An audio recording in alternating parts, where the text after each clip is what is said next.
All right, I decided I would make a rather detailed video of performing a left-hand rear brake conversion on a, in this case, 2022 Honda Africa Twin Adventure Sports with DCT or dual clutch transmission. I'm sure this would also apply equally well to a non-Adventure Sports 2020 or newer Africa Twin with DCT. I'm making this video because when I was researching how to do this project, I watched several videos posted on YouTube, and while they certainly provided some useful information, I found some information to be either lacking or not as detailed as I would have liked, so it left me still with questions. And now that I've done it, I'd like to show people exactly what I did, for better or for worse, and include things like part numbers or sources, a very complete list, and hopefully a complete video tutorial of how to get the job done. So, first of all, motivation behind this. Why did I want to do it? I wanted to do it because with the Africa Twin and a DCT,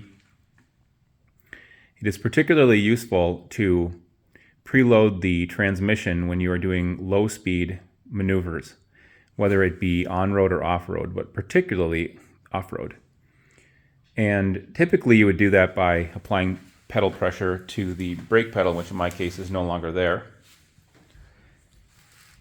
But it works better if you can apply that rear brake pedal pressure with your left hand and not with your right foot, so you can keep your foot available, fully available. So anyway, let me go through parts list and just what I did to get the job done, okay? So, brake lever. This is actually from, I purchased this on eBay, this particular one. It is from a Honda NC750D, as in David, also known as an Integra, I believe, which maybe was made from 2014 to 2018, something like that, NC750D. It is an adjustable lever, just like the factory other side, the factory front brake lever. And it's a perfect fit with the master cylinder, which in this case was taken from, or is meant for, Honda FSC 600, Frank Sam Charlie 600, or a Honda Silverwing 600 scooter. You could apparently use the NC750D master cylinder in conjunction with the lever, and that may allow you to be able to cancel your cruise control with the left hand as well as the right hand. In my situation, I don't care about that at all. I'm happy to cancel my cruise only with my right hand, so that's fine. No guarantees that will work, but that's what I remember seeing in one of the videos I watched. The reason I chose this route is because this is what was readily available in the States. Partzilla, for example, had this in stock. You do also need to purchase bolts, the clamp right here, and the cap nut, and the longer bolt that attaches the brake lever to the master cylinder. But this was much less expensive than the NC750D Master, and it was, again, far more available.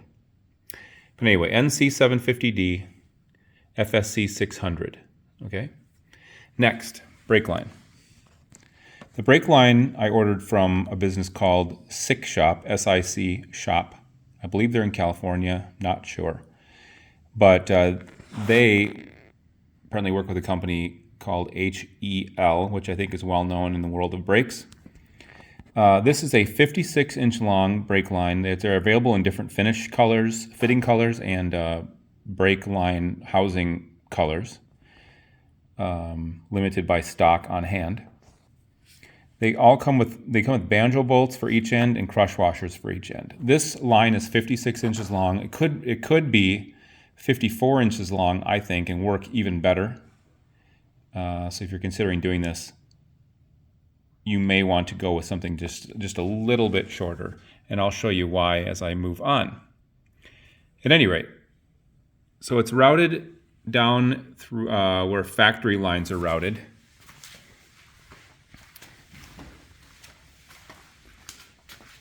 Okay, so right down there, then curves and goes this direction, okay? So I had to remove this aftermarket fork wind deflector that I purchased and this factory piece right here. 4 total bolts, 2 here, 2 on the other side, 2 push pin clips on the inside here and here, and on the inside over there and there. This whole thing then will lift up and is 2 pieces. Very easy to remove. Seat comes off. Bolt that holds the tank in place right there comes off. This plastic piece gets popped out like that. It's just a plastic peg on a rubber grommet. Both sides pop them off. At that point, you can elevate the tank in the back end by 1 inch or 2, which is all you really need. Put some sort of block underneath it. Then, when the line comes behind the tank right here, there is ample room in here to run the line and cable tie it in place, and then it comes down here and terminates right there. The black CNC machined aluminum piece is called a teardrop. This is a 20-degree bend at this end, but I firmly believe it could be a 0-degree bend. Just come straight off and it would be fine.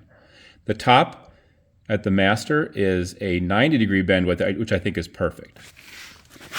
This bolt contained or held in place the original brake fluid reservoir for the rear master cylinder. So that gets removed, including the line, the rubber line.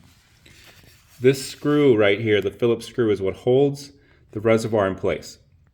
Or I'm sorry, the line end of the reservoir in place. So once that's gone, that entire assembly pops off. You just want to be careful not to spill brake fluid all over, since brake fluid is inherently corrosive. Then the teardrop is installed there using the same screw. The O-ring that is part of the factory assembly is placed inside the master cylinder. So you have to put it in, set it inside there, and then put the teardrop on. If you put the O-ring around the teardrop and then put it in, you may pinch the O-ring, in which case you'll have an air leak and a brake fluid leak. So my advice is set the O-ring in the circular part of the master cylinder first, then put the teardrop in, okay?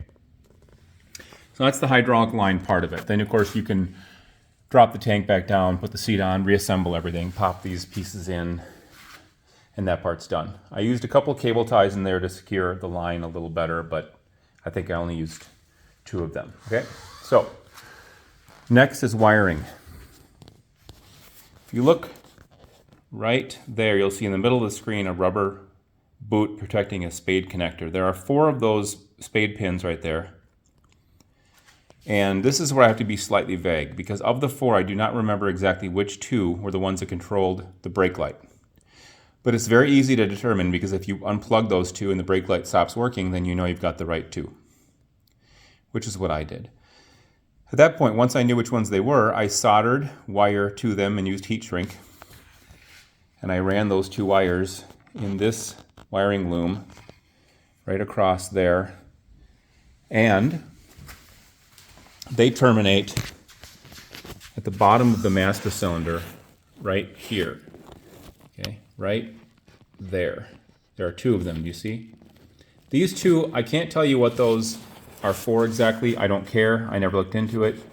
I just identified the 2 on this micro switch that control the brake light, and it is these 2 on the side if you're using an FSC 600 reservoir, or a master cylinder. Sorry, master cylinder. Okay, so everything's heat shrinked, soldered, connected, securely tied off, etc. Okay. This left me with a functioning brake light for the front brake lever, as well as the left-hand mounted rear brake lever. Now, e-brake. Okay, so the e-brake, I just stood at this bike at the bike and looked at it for quite a while, and people will install something, I think it's called a bullet brake or something, that holds a lever in place. Some people will use a strap or a bracket, even bungee cords. They'll fashion a metal bracket to relocate the e-brake assembly. I didn't want to do any of that. So in my case, what I had already done is I had ordered and installed bark busters, which if you don't already have bark busters, I highly recommend that you get these for your Africa Twin, particularly if you either have nothing or if you have the factory chintzy wind deflectors that come with the bike sometimes. At any rate, bark busters, they are so rigid when they're installed. What they did is the bar for the bark buster allowed me to install the e-brake assembly to the bar. And if you look, there's a plastic spacer right in between here. That is the part that is sold by ASV. It's basically a spacer for a clutch perch for a handlebar mount.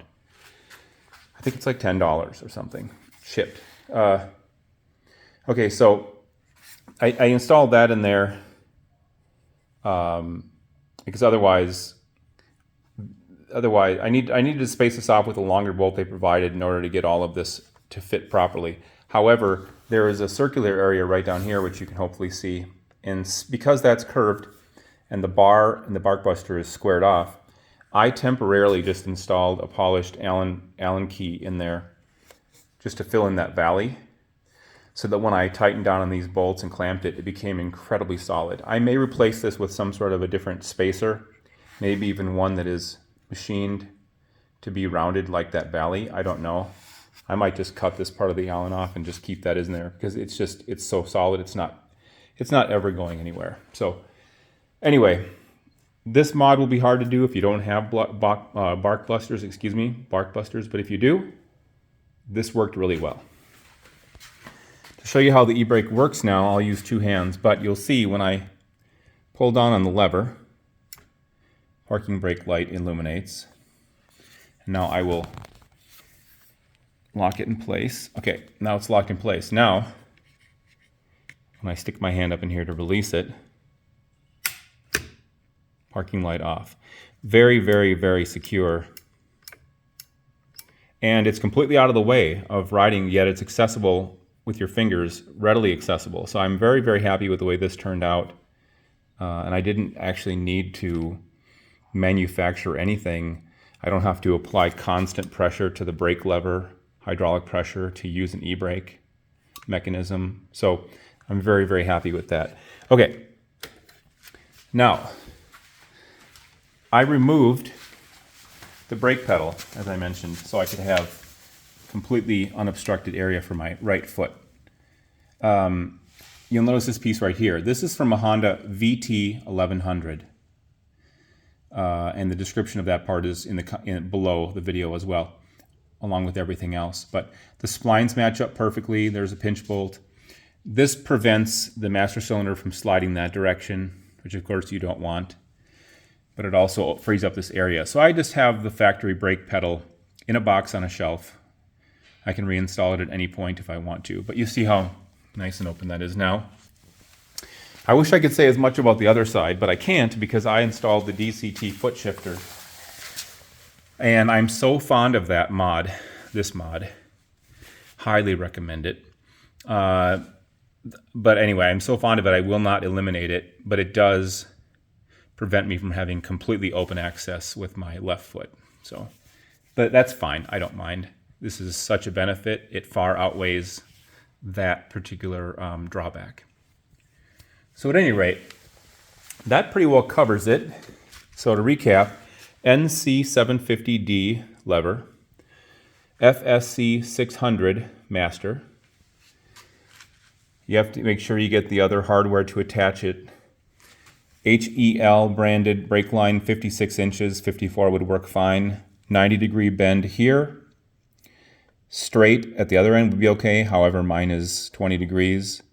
Banjo bolts and crush washers are included. Factory e-brake assembly relocated to the bar for the bark buster using an ASV spacer right here. Then VT1100 part right there, which will also be described below again, so that you can eliminate the brake pedal if you want to. One thing is, if you apply pedal to the brake pedal with your foot, it will actually give feedback on this end because they're linked, and vice versa, which could be annoying. So I just eliminated one of the two. At any rate, to pause the video for a moment, I believe that covers everything that I did to make it work. I hope this video was helpful. I hope it gave you enough information so that you could tackle this project. And if you wanted to do it the way that I did, it would give you all of the information that you need to do it. If you're handy and if you did it this way, honestly, it would probably only take you 30 to 45 minutes. Oh, and of course I filled and bled the brakes afterwards. Very, very easy. Pushed fluid up from the rear caliper to the top, one way from low to high, and I did bleed it a few times by squeezing the brake lever, then cutting or then loosening the bleed screw and retightening it. You know, the normal way to bleed brakes. That worked very, very quickly and very easily. It was a very effective way to bleed the brakes. Now they're very, very equally firm on both sides. All right, I think I'll stop here. And yeah, again, I hope it was helpful. And stay safe out there and take it easy.